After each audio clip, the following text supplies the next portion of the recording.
आज महाराष्ट्र दिवस आहे आणि आज आपल्या सोबत बोलण्यासाठी प्राजक्ता माळी आहे. प्राजक्ता, महाराष्ट्र दिना नेमकं काय म्हणेल? जय महाराष्ट्र. सगळ्यांना महाराष्ट्र दिनाच्या आणि कामगार दिनाच्या हार्दिक हार्दिक शुभेच्छा. तू महाराष्ट्रातला सर्वात आवडता जिल्हा नेमका कोणता आहे तुमचा? जिल्हा तुमचा सोडू ना. मला हे आपलं ब्रीदवाक्य फार आवडतं. मी महाराष्ट्राची, महाराष्ट्र माझा. नाही, आता जिल्ह्याच्या कारण बाबतीत झालं. कलाकार म्हणून तुम्ही असं ना बायफर्केट नाही करू शकत, कारण प्रत्येक व्यक्ती, प्रत्येक प्रेक्षक महाराष्ट्राच्या कानाकोपऱ्यातला हा कलाकारांसाठी तितकाच महत्त्वाचा आणि तितकाच प्रिय आहे. त्यामुळे त्यायोगे तो प्रदेशसुद्धा तितका जवळचा. आता महाराष्ट्रातल्या किल्ल्याची अवस्था फार दुर्दैवी झालेली आहे. तर प्राजक्ताच्या मते प्राजक्ताचा आवडीचा किल्ला नेमका कोणता आहे? मी खरं सांगायचं तर फार किल्ल्यांना भेट दिलेली नाही आहे, परंतु पुण्यात लहानाची मोठी झाली त्यामुळे सिंहगडावर आम्ही खूप वावरलो, त्यामुळे तोच अतिशय प्रिय किल्ला आहे.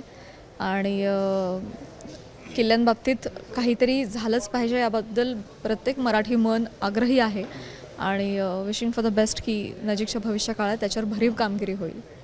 खाद्यपदार्थाबाबत तू भरभरून बोललेली आहे, तर प्राजक्ताचा मराठी मुळा खाद्यपदार्थ नेमका कोणता आहे? सगळ्यात आवडतं कम्फर्ट फूड म्हणून खरं तर वरण भात साजूक तूप, आणि त्यानंतर बाहेर गावी असल्यानंतर डाएट वगैरे जेव्हा नसतं किंवा करू शकत नाही तेव्हा पिठलं भाकरी आणि कांदा हे अतिशय प्रिय आहे मला.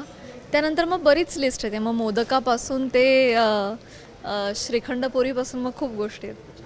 तू वाचन प्रचंड करते असं तू इंटरव्ह्यू दरम्यान म्हटलेली आहे, तर तुझा सर्वात आवडता लेखक नेमका कोणता आहे मराठीमधला?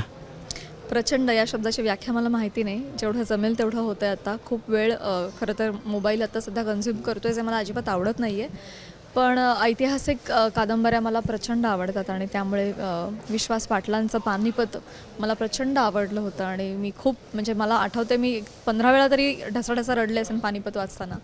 तर ती फारच मनाला स्पर्शून गेलेली कादंबरी आहे. अनेक आहेत खरं तर, मेघना पेठेंपासून ते ना. इनामदारांपासून वि. खांडेकरांपासून अनेक नावे आहेत, रणजित देसाई.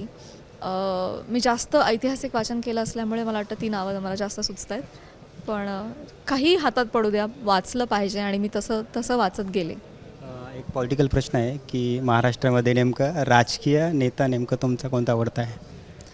No comments. तरी एक तरी नाही, असं एक कोणी नाही. मला असं वाटतं की प्रत्येकामध्ये काही ना काहीतरी क्वालिटी असते. चांगल्या माणसांमधल्या चांगल्या क्वालिटी घेऊन वाईट गोष्टी फेकून देऊन आपण पुढे मार्गक्रमण केलं पाहिजे इन जनरल. थँक्यू. एबीपी माझा, उघडा डोळे बघा नीट.